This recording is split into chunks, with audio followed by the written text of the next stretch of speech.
Hi. So if you wanna add an echo sound effect to your audio files in Premiere Pro, I'm just gonna drop a random audio file, some background music. We can just have a listen. Okay, the volume is okay. So we want to go to the effects panel and type in reverb or reverb. There we go. Now under noise reduction, this is for noise reduction purposes, but under reverb we have convolution reverb, studio reverb, and surround reverb. The studio reverb kind of gives you a lot of options, so I'm gonna choose the studio reverb.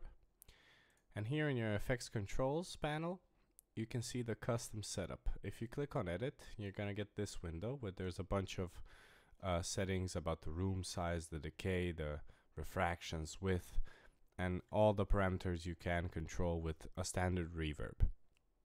Now, for easy use, you can just choose from a palette of presets, ranging from some extreme ones, some not so extreme, but for the extreme echo effect, we can choose something like Great Hall. When we've chosen that, it's applied to the audio file.